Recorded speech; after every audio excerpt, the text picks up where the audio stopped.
how's it going, guys? My name is Andrew Brannon, and I'm the one that started the Wagon Works channel brand, and today I'm going to give you guys a little bit of backstory on how I got started, why I got into cars, a little bit of the history before I worked on cars, all the way back. I'm now 28 years old, and we're going to take it all the way back to high school. So first off, I grew up with my dad. He is a machinist, so with that being said, everything had to be perfect. This guy was always talking in thousandths of an inch, and I know we learn about this in tech school, talking about brakes and trying to check warpage of cylinder heads and things like that. But when it comes to just machining parts and things like that, it's very, very critical to get everything perfect, and that was what I grew up with. So grew up riding dirt bikes, and with that being said, I blew up my first dirt bike when I was about 15 years old, riding the bike, doing a wheelie down the road, and I guess there wasn't enough oil in the crankcase to do a wheelie for that long. And anyway, so the engine locked up, and basically it looked like gravel coming out of the drain plug whenever I pulled the drain plug on that bike. So me and my dad, that summer, we tore the bike down, rebuilt it.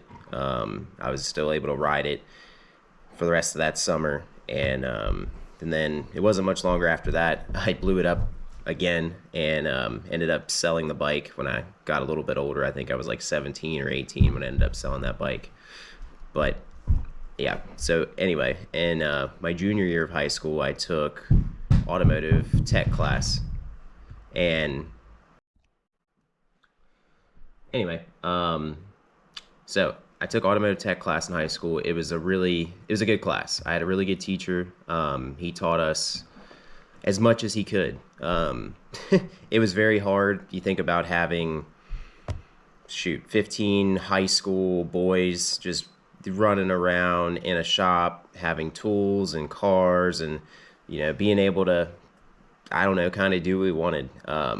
We didn't get to learn as much as I wish we could have.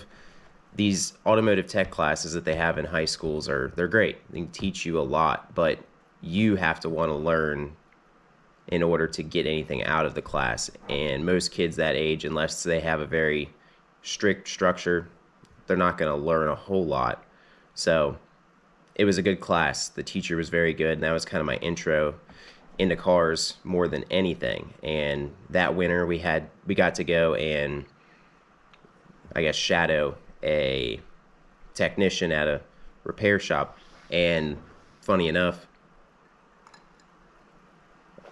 the repair shop I went to my junior year is the shop I ended up working at, let's see, like 4 years later. So when I went and did the intro and got to shadow this guy, I didn't want to be in the automotive industry anymore, because the way I looked at it was the shops were dirty, the people were unprofessional.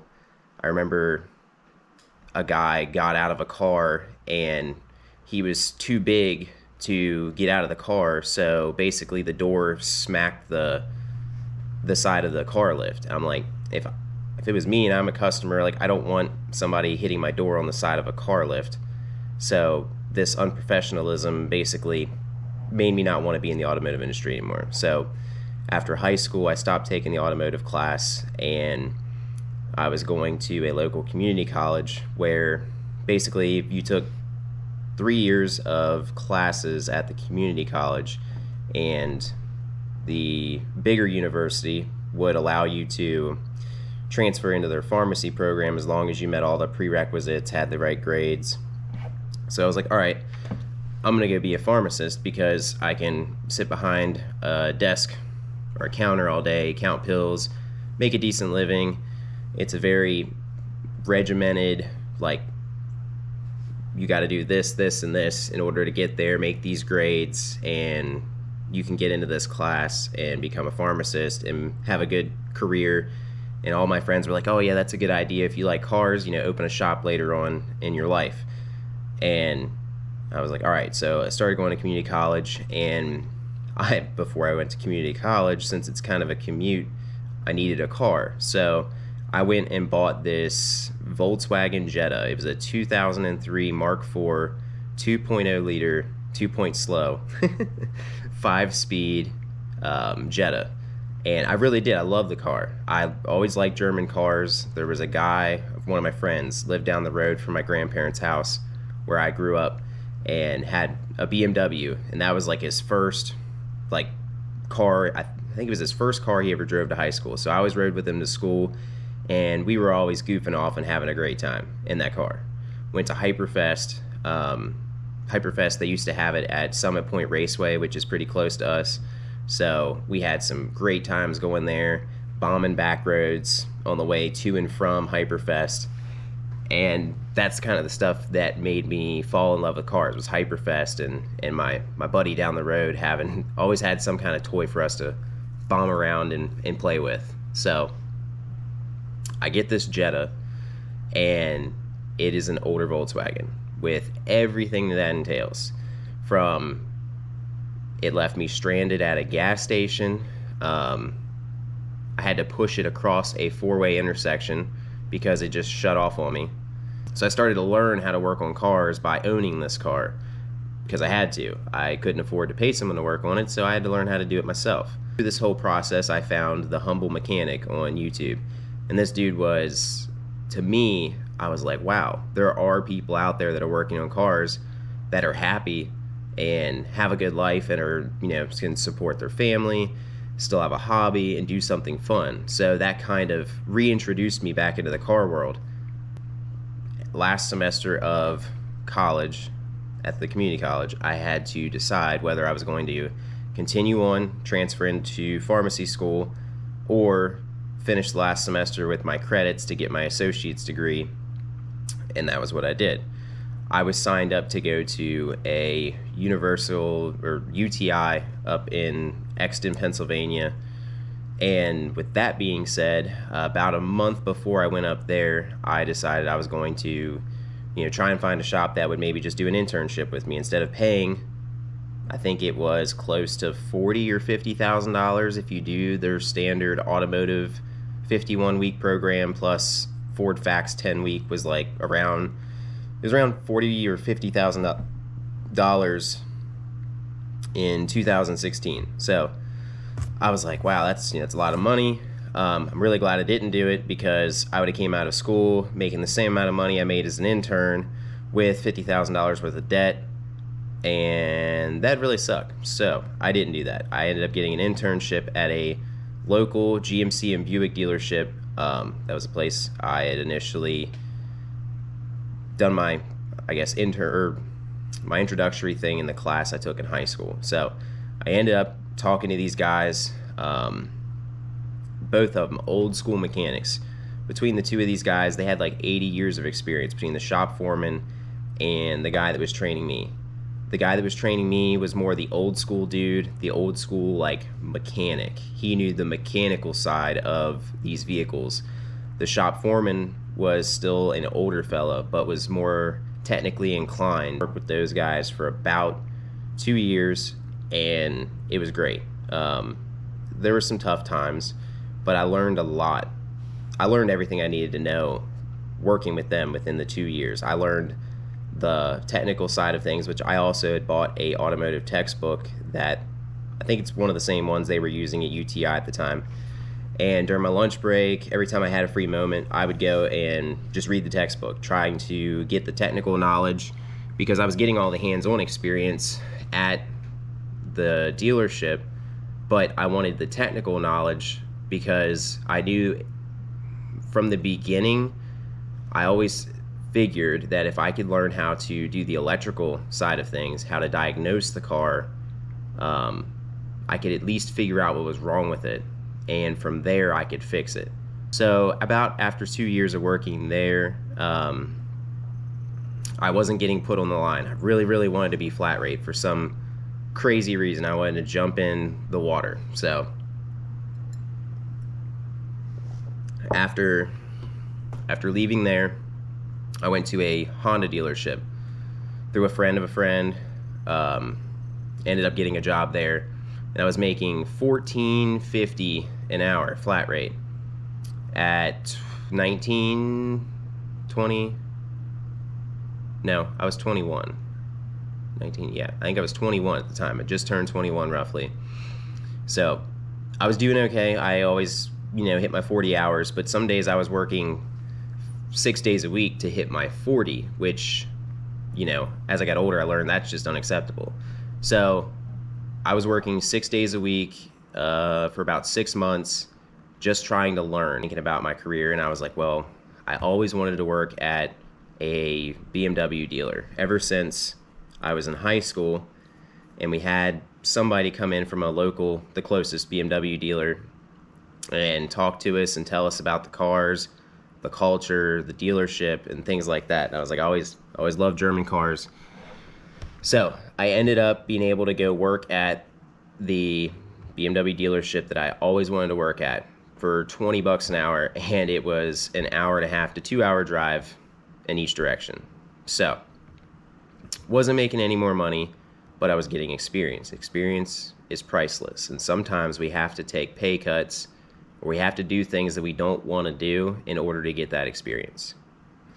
So with that being said, I worked there about 9 months and was talking to a buddy that was back in the town that I grew up in, and I was like, all right, I could get a closer commute. It's an independent shop. I've never worked at an independent shop. I've always been a dealership tech by this point. I was like, let me go try something new out. So I go and work with my buddy at an independent shop and had the most fun I've ever had working anywhere. We had a great time. I was 23. I think he was like 24, 25. And basically at this point, we had both gained enough knowledge where we were confident. We knew what we were doing. We were fixing cars, doing it efficiently, having a good time, and making this independent shop money. It was just me and him. 2-man shop, basically. And they had some people up front, receptionist, service advisor, and it grew a little bit. But we had a great time. We had a lot of fun. The owner let us do side work in the evenings. If you're doing side work to make a little extra money here and there, that's fine. But it will become a point where you have to decide whether you're just going to do side work every now and then. But if you become good at it and you're a good technician, eventually you're going to get more and more side work. And you're going to have to decide whether you want to do this and continue on, which means you're going to want to open your own shop up, or you're just going to work for somebody and you need to get paid the right amount of dollars per hour that makes your life comfortable. Because if there's that much of a demand for you to work on cars, that means there's that much of a demand for you to work as a technician. And that's where your employer needs to recognize that. If they're not recognizing that, you need to leave. There, went back to the Honda dealership, and basically I went there for like $24 an hour, which was cool. I was doing pretty well, going through some personal stuff at the time. Was turning hours, and then it got to the point where I was turning like less and less hours. And I don't know now, looking back, if that was because of me or if it was because I think at this point I was starting to become the disgruntled mechanic, and I was getting tired of all the shop politics and, this guy got this work, and hey, my work got given away to this guy, and I mean, that stuff happens all the time. So I was actually contacted by my old shop foreman at the BMW dealership, and I was offered, this was after COVID, and it was basically, name your price, what will it take to get you back? And I was like, this was the first time in my life where I realized that being a technician, being a good technician, was going to work. This guy told me to name my price. Never heard of that before. So I walked in the door, $34 an hour. I had 2 weeks of vacation and couldn't have been happier. I was doing great. I loved this dealership. I came back with like some seniority, so it was nice because you actually felt like you were part of something. I didn't feel like I was the bottom of the barrel anymore. I had worked my way up a little bit. So I really did. I loved working here. To this day, BMW has been the best dealership, the best manufacturer that I've ever worked for. So worked there for almost a year and a half. I, at this point, left that independent shop and couldn't do side work in the evenings anymore. So I had to start doing it at my own shop.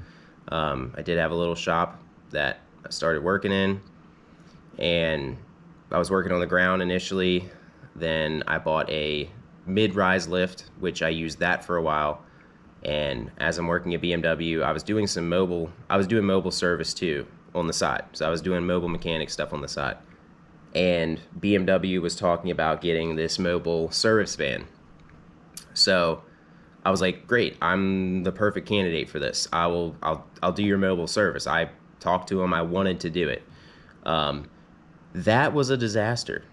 I got paid a very good salary to run this van and do everything I needed to do. But it took me, I had to fly and go get the van.